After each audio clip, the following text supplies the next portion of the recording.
Baik, selamat malam teman-teman. Kita bertemu lagi dalam kuliah kita secara online. Saya harapkan teman-teman semua dalam keadaan sehat, sehingga kita bisa mengikuti kuliah ini dengan baik. Tolong teman-teman mempersiapkan umpamanya alat-alat yang perlu, sehingga bila ada yang perlu ditulis, bisa dibuat catatan di buku tulisnya. Itu membuat kita bisa lebih mengingat lagi apa saja materi yang kita pelajari, dan itu tentu berguna buat kita, khususnya di dalam logistik ya. Baik, kita akan mulai dari kuliah kita di sini dengan materi etika bisnis. Berbicara mengenai etika, itu semua dalam kehidupan ini kita perlu memiliki etika yang baik dalam bermasyarakat, dalam berkeluarga atau berhubungan ya. Jadi kita sekarang pelajari bagaimana bisnis yang beretika.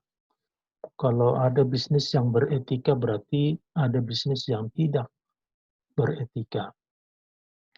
Dalam bahasa Yunani, etika atau di sini disebut dengan etikos. Etikos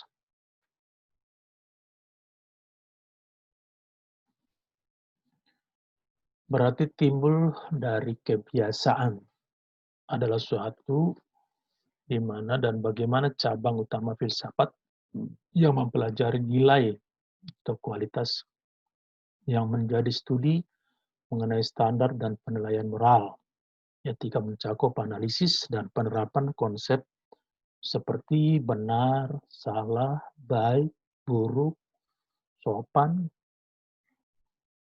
dan tanggung jawab. Ya, jadi itu yang disebut dengan etika. Jadi itu norma kebiasaan. Setiap suku ada itu etika-etika yang pantas dan tidak pantas. Jadi di setiap orang tua biasanya memberikan wejangan-wejangan etika kepada keturunannya. Pengertian etika adalah suatu ilmu tentang kesusilaan dan perilaku manusia di dalam pergaulannya dengan sesama yang menyangkut prinsip dan aturan tentang tingkah laku yang benar. Dengan kata lain, etika adalah kewajiban dan tanggung jawab moral setiap orang dalam berperilaku di masyarakat. Ya, jadi kita mempunyai aturan-aturan tak tertulis yang ada di masyarakat. Jadi kalau ada orang yang berkata, my life is my rule, itu tidak benar. Ya. Menunjukkan suatu egoisme. Etika itu juga ada dalam bisnis. Etika bisnis merupakan cara. Jadi cara ya, gimana cara kita berbisnis? Apakah kotor? Apakah culas atau curang? Ataukah ada ketidakjujuran? Atau melakukan segala macam cara untuk yang penting beruntung? Gitu ya. Melakukan kegiatan bisnis yang mencakup seluruh aspek yang berkaitan dengan individu, perusahaan, dan juga masyarakat. Etika bisnis dalam suatu perusahaan dapat membentuk nilai, norma, dan perilaku karyawan, serta pimpinan dalam membangun hubungan yang adil dan sehat dengan pelanggan dan mitra kerja, pemegang saham, dan masyarakat. Ya. Jadi perlu ada etika. Perusahaan juga perlu punya brand di masyarakat. Kira-kira perusahaan ini peduli nggak umpamanya dengan kejujuran, dengan tidak mau ikut korupsi, tidak mau markup, gitu ya. Perusahaan asing sudah mulai seperti ini. Waktu saya kerja di perusahaan Swiss yang namanya Panalpina, itu ada yang disebut dengan Code of Conduct. Kita tanda tangan semua Code of Conduct setelah diberikan training. Tidak boleh memberikan sogok, tidak boleh memarkup, tidak boleh menggunakan umpamanya tracking keluarga sendiri, karena itu akan ada nanti konflik interest. Jadi harus benar-benar profesional. Yang bagus itu yang kita gunakan. Tidak boleh umpamanya karena dia saudara saya punya truk, saya menggunakan dia, walaupun servisnya tidak bagus, tidak boleh. Itu yang disebut dengan etika bisnis. Oke, yang di bawah, etika bisnis dapat menjadi standar dan pedoman. Ada standar pedoman. Apa yang boleh, apa yang tidak boleh. Itu maksudnya. Kalau dalam kode conduct itu mengajak main golf itu nggak boleh agar mendapatkan bisnis. Makan ada takaran yang nggak boleh, sampai foya-foya. Yang paling boleh memberikan payung, memberikan pulpen yang biasa gitu. Jadi hal-hal yang sederhana. Jadi tidak boleh memberikan kado yang berlebihan agar kita mendapatkan bisnisnya. Itu yang disebut dengan bisnis etik atau etika bisnis. Ada 3 pendekatan dasar dalam merumuskan tingkah laku etika bisnis. Ada yang disebut dengan utilitarian approach. Ya. Ini didasarkan pada konsekuensi dari segala sesuatu tindakan. Ya. Jadi makanya dikatakan, dalam bertindak seseorang seharusnya mengikuti cara-cara yang dapat memberi manfaat. Jadi ada manfaat, jangan merugikan gitu. Atau jangan kita yang untung, orang lain rugi. Jadi harus sama-sama beruntung. Win-win solution. Ya. Jangan win-loss gitu. Yang kedua, individual right approach. Di sini bertindak bahwa setiap orang itu punya hak dasar sebagai human, sebagai manusia yang harus dihormati. Seberapa jelek pun orang, seberapa gendut pun orang, seberapa keterbelakangan, tapi dia sebagai manusia, dia harus dihormati. Kenapa? Karena dia ciptaan Tuhan. Itu yang disebut individual right approach, pendekatan secara individu. Kaya, miskin, tetap Tuhan yang menciptakan. Putih, hitam, tetap Tuhan yang menciptakan. Apalagi pintar, tidak pintar, Tuhan juga menciptakan. Itu maksudnya. That human right, punya hak asasi sebagai manusia. Yang ketiga, justice approach. Ini maksudnya secara hukum. Secara hukum kita itu sama di hadapan hukum. Tidak boleh, umpamanya dikatakan tumpul ke atas, tajam ke bawah.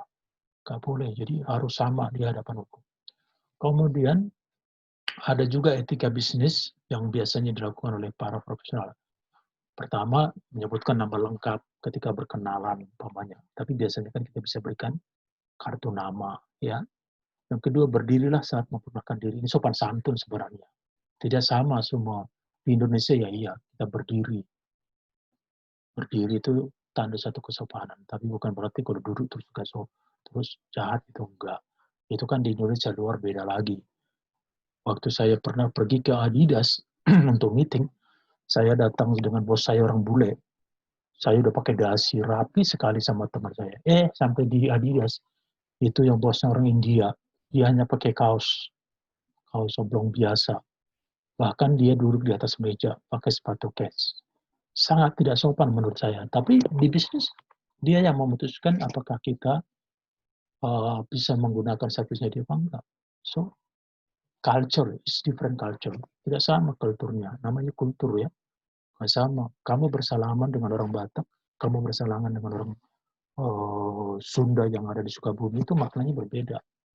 Orang Batak kalau semakin kuat kita salam, itu semakin akrab. Tapi kalau kamu di Parung Kuda, kamu salam orang semakin kuat, itu ngajak pencak silat. Itu maksudnya, so we have the different culture. Kemudian ucapkan terima kasih secukupnya, jangan berlebihan. Gitu loh.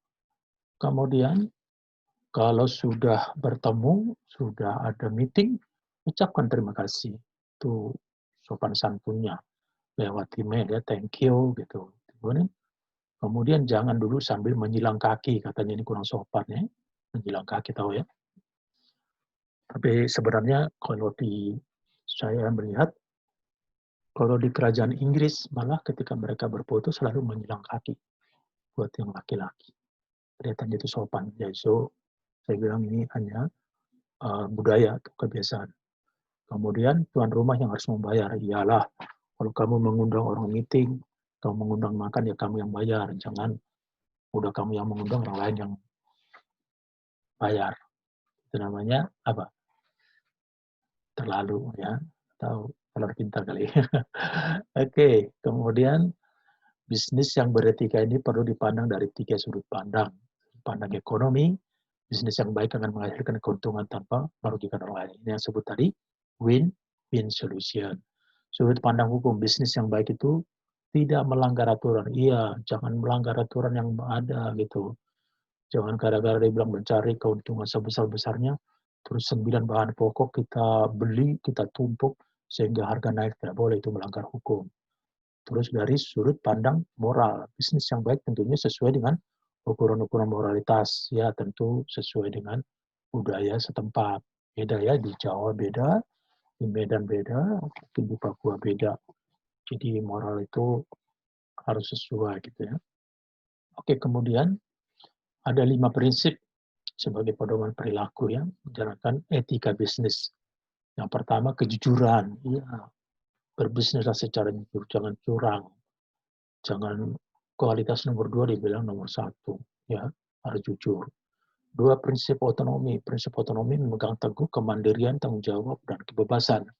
Hal ini berarti bahwa orang yang mandiri adalah orang yang mampu memutuskan, jadi bukan berdasarkan hasutan, tekanan, bukan karena tidak enak gitu, tapi benar-benar mengambil suatu keputusan karena memang itu keputusan yang terbaik secara objektif.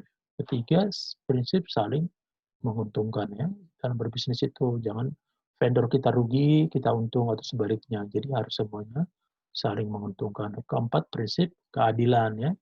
Adil di sini maksudnya kenapa ya? Kalau memang kita yang salah ya kita harus adil, kita yang menanggung, jangan kita cari cari kambing hitam gitu. Tapi keadilan.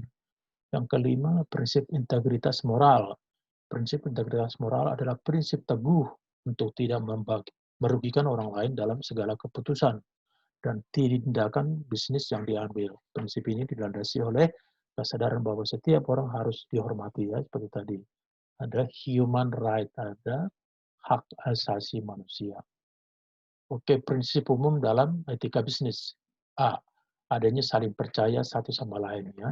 Trust itu maksudnya, rasa saling percaya satu sama lain tentunya akan membantu implementasi etika bisnis yang baik. B. Rasa tanggung jawab ya, berani berbuat, berani tanggung jawab. Dalam hal ini kita punya komitmen perusahaan untuk menciptakan kemakmuran yang tidak terbatas hanya pada pemegang saham, tapi semua stakeholder, pemangku kebijakan. Kemudian menghargai lingkungan ya, kita sekarang dengan gencar-gencarnya green peace, yaitu agar kita juga tidak terlepas atau tidak cuek sehingga untuk bisnis kita melakukan segala macam cara walaupun merugikan lingkungan itu tidak boleh. Jadi kita harus juga kalau bisa reuse, recycle, pokoknya digunakan kalau bisa yang keluar ke alam itu juga sudah benar-benar tidak merusak alam lagi. Oke, kemudian apa sih manfaatnya etika bisnis itu? Pertama sini manajemen yang efektif ya. Ialah karena efektif dia karena dia tidak melakukan sogokan dan tidak terlalu banyak birokrasi. Yang B, kepatuhan. Manfaat yang tidak kalah penting dalam mengimplementasikan etika bisnis adalah meningkatnya kepatuhan terhadap aturan yang berlakukan. Ya, tidak sembarangan, tidak suka-suka ya, tapi ada peraturan. Kalau ada lartas atau larangan terbatas dari bea cukai, ya tentu kita harus mendapatkan izin dulu baru mengimpor barang yang kena lartas tersebut. Peningkatan reputasi, hal ini ditandai dengan ya tentu meningkat juga reputasi kalau perusahaan itu peduli dengan lingkungan, peduli dengan hak asasi manusia. Nah, itu jadi semua etika bisnis dari sisi pengertian prinsip dan manfaatnya. Perlu diingat bahwa etika bisnis memiliki peranan penting untuk kelancaran usaha yang dijalankan oleh suatu perusahaan. Jadilah hubungan yang baik dengan mitra kerja Anda agar bisnis pun berjalan dengan baik. Nah, ini kan bisa kita lihat di sini ya, bisnis ethics itu bagaimana strategi, prinsip-prinsipnya, tanggung jawabnya, pelayanannya, aktivitasnya sosial. Jadi memang dalam semua aspek kehidupan bisnis itu harus ada etika, etika moral. Makanya dibilang di sini ada respect, penghormatan, ada integritas, kepercayaan, ada etika, ada kejujuran, honesty. Baik, sekian pertemuan kita untuk malam hari ini. Kalau ada pertanyaan, boleh mengirim pertanyaan lewat WA Group. Terima kasih. Semoga teman-teman tetap semangat dalam kuliah, jaga kesehatan, jaga makanan, jaga kebersihan,